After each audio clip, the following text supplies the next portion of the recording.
పరిశుద్ధ నామమునికి మహిమ కలుగాక.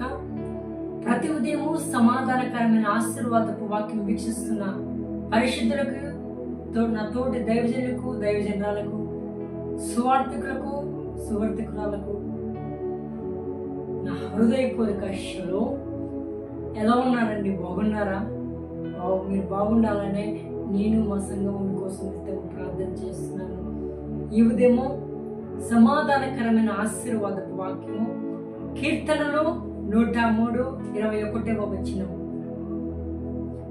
యెహోవా సైన్యములారా ఆయన చిత్తం నెరవేర్చు, ఆయన పరిచారకులారా మీరందరూ ఆయనను స్తుతించు.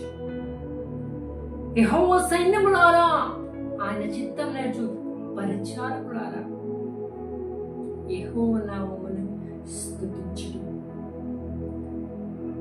యెహోవా నామములో స్తుతి చేయటంలో ఏముందంటే, మన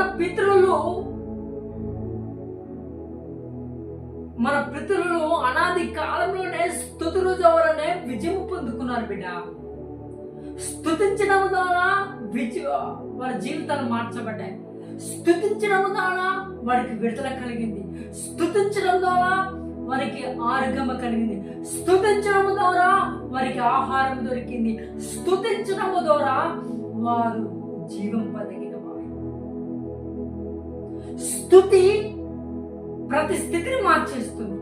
అందుకే యెహోవా సైన్యములారా ఆయన చిత్తం నెరవేర్చు, పరిచారకులారా యెహోవా నామమును స్తుతించుడి.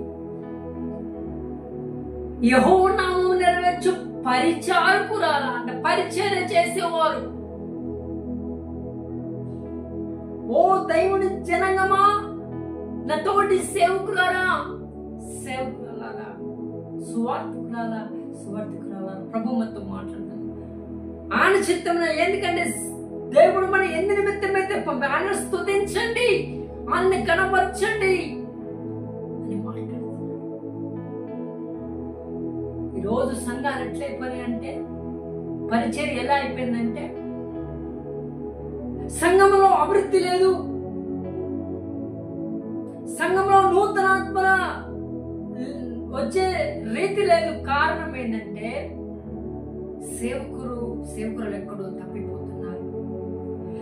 సేవకులు ఎక్కడో దేవుణ్ణి ఏదో మిస్ చేసినారు.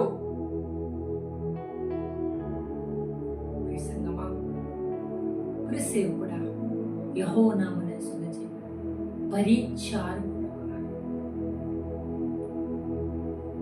దేవుని చిత్తం నెరవేర్చు. పరిచారకుడు దేవుని చిత్తం ఎవరు నెరవేర్చాలి? దేవుని సేవ చేయాలి. దేవుని సేవ చేయాలంటే ఎవరు? దేవుడు తనను పిలుచుకున్నవాడు, దేవుడు తనను ఏర్పాటు చేసుకున్నవాడు. ఒకవేళ సేవకు సమర్పించుకున్నావా? ఎవరు బిడ్డ, ఎవరు తమ్ముడు, చెల్లెమా, నీ ఎవరి జీవితంలో దేవుని స్తుతించు, గణపరచు, యెహోవాను స్తుతించు. యెహోవా సైన్యములారా ఆయన నామమును స్తుతించండి. స్తుతించటంలోనే గొప్పతనం ఉంది. స్తుతి ద్వారా ఏదైనా చేయగలం. అపవాదికి నచ్చనిది, అపవాదికి వణుకు పుట్టించేది, అపవాదికి భయం పుట్టించేది, అపవాదికి ఆందోళన కలిగించేది, అపవాదికి అధైర్యం కలిగించేది కేవలము స్తుతి. స్తుతిస్తే నీకున్న ప్రతి కన్నిటి బిందువు ఆనందంగా మార్చబడుతుంది. నీకు దేవుడు అప్పగించిన పనులు స్తుతించు. నీకు పరిచయం అప్పగించాడా? సువార్త వరం అప్పగించాడా? ఇచ్చిన పనిలో దేవుడి చిత్తం నెరవేర్చు. పరిచారకులారా ఆయన నామమును స్తుతించు. నీకంటే వెనకొచ్చిన సంఘాలు అభివృద్ధి అవుతున్నాయి. నీకంటే వెనకొచ్చిన ఎవరి బిడ్డలు సేవకు సమయం వచ్చామని చెప్పుకుంటూ సంఘం స్థాపిస్తున్నారు పక్క పక్కనే. కానీ నీవు కొన్ని సంవత్సరాలుగా, కొన్ని ఏళ్ళుగా ఉన్న నీ పరిచయంలో అభివృద్ధి లేదు. కారణం స్తుతించలేకపోతున్నావా? వాక్యం చెబుతున్నాం, అయిపోయింది, అంతేగాని ఆ తర్వాత ఏమైపోతుంది? ఒక్కసారి రిమైండ్ చేసుకో. అందుకే ప్రభు స్థుతిస్తున్నాడు, స్తుతించమని మాట్లాడుతున్నాడు. ఈరోజు ఈ వాక్యం వీక్షిస్తున్న ప్రతి బిడ్డలతో, పరిశుద్ధులతో, సేవకులతో తన పరిచర్యకి ఎన్నుకున్న ప్రతి ఒక్కరితో నా తండ్రి అయిన దేవుడు, పరిశుద్ధాత్మ దేవుడు వాక్యం ద్వారా మాట్లాడుతున్నాడు.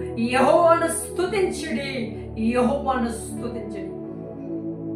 ఎవరైతే స్తుతించడానికి నిర్ణయించుకున్నారో రండి మనందరం కలిసి దేవుని బ్రతిమాడుకుందాం. జీవంగల మా తండ్రి, జీవాధిపతి అయిన మా ప్రభు, నీ పరిశుద్ధ పాదములకి వందనములు, స్తోత్రం. ఒకవేళ స్తుతించడంలో మర్చిపోయామేమో, స్తుతించడం మర్చిపోయామేమో, గణపరచడం నేను మహిమపరచడం మర్చిపోయామో క్షమించి స్తుతించడానికి మీరు కృపను దయచేసి మహిమ పొందాం. యేసుక్రీస్తు నామమున అడుగుచున్నాము తండ్రి, ఆమేన్.